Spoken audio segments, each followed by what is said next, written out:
దేవుని మాట. కొరింథీయులకు రాసిన 2వ పత్రిక 7వ అధ్యాయం 10వ వచనం. ఈ మారు మనస్సు దుఃఖమును పుట్టించదు. ఈ మారు మనస్సు దుఃఖమును పుట్టించదు. దైవ చిత్తానుసారమైన దుఃఖము రక్షణార్థమైన మారు మనస్సును కలుగజేయును. ఈ మారు మనస్సు దుఃఖమును పుట్టించదు, అయితే లోక సంబంధమైన దుఃఖము మరణమును కలుగజేయును. అపోస్తులుడైన పౌలు కొరింథులోనున్న దేవుని సంఘానికి 2 ఉత్తరాలు, పత్రికలు రాశారు. ఈ 2వ ఉత్తరంలో తాను మిషనరీ ప్రయాణం చేసిన సమయంలో పౌలు మరియు శీలలు సేవలో ఎదుర్కొన్న శ్రమలను గూర్చి 7వ అధ్యాయం 5వ వచనంలో చెబుతూ, తమ శరీరంలో విశ్రాంతి లేదు, వెలుపట పోరాటాలు, లోపల భయాల మధ్య మాసిదోనియా పరిచర్య కొనసాగిందని చెబుతూ తీతు యొక్క రాక వలన ఆదరింపబడ్డామని చెబుతారు. 8వ అధ్యాయం 16వ వచనంలో దేవుని సేవా పరిచర్యలో నాలో ఉన్న ఆ ఆసక్తి, తీతు హృదయంలో ఆ ఆసక్తి దేవుడు పెట్టారు, ఈ భారాన్ని బట్టి దేవునికి స్తోత్రమని స్తుతిస్తారు. అపోస్తులుడైన పౌలు కొరింథు సంఘంలో ఉన్న కొన్ని సమస్యలను, వారి మధ్య ఉన్న భేదములను, వారు సరిచేసుకొనవలసిన కొన్ని లోటుపాట్లను మొదటి పత్రికలో 3వ అధ్యాయం 3వ వచనంలో మీలో అసూయ, కలహము ఉంది అని గద్దిస్తారు.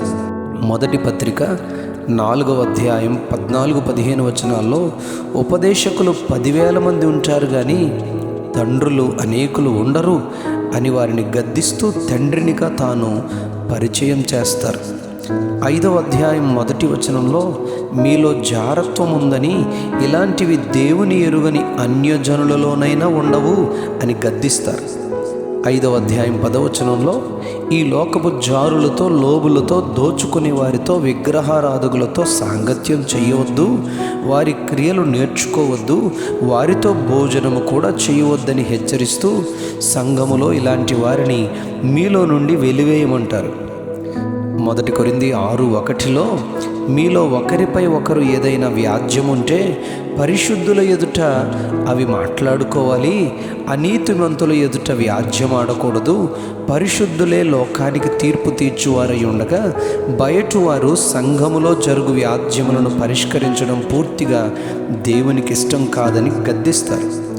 6వ అధ్యాయం 19-20 వచనాల్లో మీ దేహము మీలోనున్న పరిశుద్ధాత్మకు ఆలయమై ఉన్నదని, మీరు మీ సొత్తు కాదు, విలువ పెట్టి కొనబడిన వారు, మీ దేహముతో దేవుని ఘనపరచండి అని ఖండితంగా ఆజ్ఞాపిస్తారు. 7వ అధ్యాయం 1వ వచనంలో భార్యను భర్త, భర్తను భార్య ఎడబాయకూడదు, ప్రార్థన విషయంలో తప్ప మిగిలిన సమయములలో వారి వారి ధర్మాలు జరుపాలి, సాతాను శోధించును గనుక వానికి, అపవాదికి అవకాశం ఇవ్వవద్దు అని చెబుతూ 7వ అధ్యాయం 5వ వచనంలో ఈ మాట చెబుతారు. 8వ అధ్యాయం 1వ వచనంలో విగ్రహార్పితమును గూర్చి తినే విషయంలో కొందరు పూర్వమున వాటిని ఆరాధించేవారు, ఇవి హేయమైనవని వారు గుర్తించి వాటికి దూరంగా ఉన్నారు. వారి ముందు మీరు తిన్నట్లయితే వారి మనస్సాక్షి బలహీనమవుతుంది, కనుక మీరు భుజింపవద్దు. భోజన పదార్థాల వలన మీ సహోదరుడు నీ జ్ఞానము వలన నశించును గనుక అలాగు చేయవద్దు అని 7వ అధ్యాయం 8వ వచనంలో పౌలను నేను ఈ విషయాలు నా పత్రికలో వ్రాసినందుకు, మిమ్మను దుఃఖపెట్టినందుకు నేను విచారపడను. ఈ పత్రిక మిమ్మను స్వల్పకాలము మట్టుకే దుఃఖపెట్టినని నాకు తెలుసు అంటూ, ఈ దైవ చిత్తానుసారమైన దుఃఖము మీలో మారు మనసు కలుగజేసి రక్షించును గాని ఈ మారు మనసు దుఃఖము పుట్టించదు, లోక సంబంధమైన దుఃఖము మరణాన్ని కలుగజేస్తుంది అని చెబుతూ ఈ నా మాటలు పత్రికలో మిమ్మను సరిచేసి తిన్నని మార్గంలో నడిపించునని చెబుతారు. దైవ చిత్తానుసారమైన దుఃఖము కొరకు కొన్ని ఉదాహరణలు పరిశుద్ధ గ్రంథం నుంచి ధ్యానిందామా? సమూయేలు రాసిన మొదటి గ్రంథంలో 11వ అధ్యాయం 1వ వచనంలో రాజైన దావీదు ఊరియా భార్య అయిన బత్షెబాను చూసి ఆమెతో పాపము చేసి భర్తను యుద్ధంలో చంపించి ఎవ్వరికి తెలియకుండా దానిని అంతము చేస్తాడు. కానీ దేవుడు తనను గద్దించుటకు ప్రవక్త అయిన నాతానును పంపిస్తారు.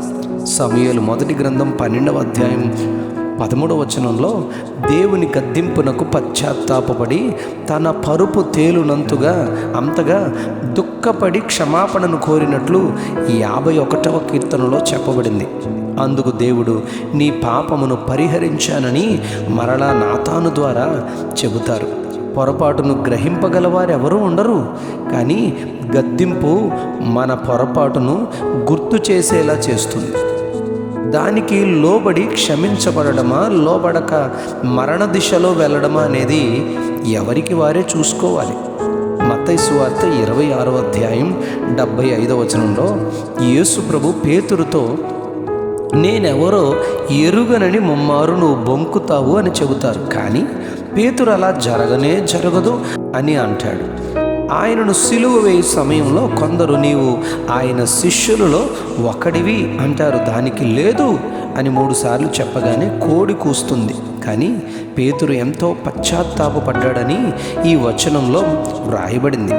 యోహాను సువార్త 21వ అధ్యాయంలో యేసు నీవు నన్ను ప్రేమిస్తున్నావా అని 3 సార్లు అడిగి పునరుద్ధానుడైన యేసయ్య సంఘ స్థాపనలో పెద్ద స్థానంలో పేతురును ఆయన నిలవబెట్టారు. కానీ మత్తయి సువార్త 27వ అధ్యాయం 4వ వచనంలో యేసు ప్రభువుల వారిని ముద్దు పెట్టి అప్పగించిన యూదా ఇస్కరియోతు యేసును హింసిస్తుండగా చూసి తాను అప్పగించినందుకు తీసుకున్న 30 వెండి రూపాయలు దేవాలయంలో విసిరివేసి ఎంతో దుఃఖించాడు. కానీ అది లోక సంబంధమైన దుఃఖమే అయ్యింది గనుక అతనికి మరణం వచ్చింది. చెట్టునకు ఉరి వేసుకుని చనిపోయినట్లుగా 27వ అధ్యాయం 5వ వచనంలో చెప్పబడింది. దావీదు వలె పేతురు వలె మారు మనస్సు పొందే దైవ చిత్తానుసారమైన దుఃఖాన్ని కలిగి దేవుని కొరకు జీవిద్దాం, ఆయన కొరకు సాగుదాం. అట్టి కృప ఆయన మనకు దయచేయునుగాక. Amen, amen, amen. దైవ చిత్తానుసారమైన దుఃఖము రక్షణార్థమైన మారు మనస్సును కలుగజేయును. ఈ మారు మనస్సు దుఃఖమును పుట్టించదు. ఆమెన్.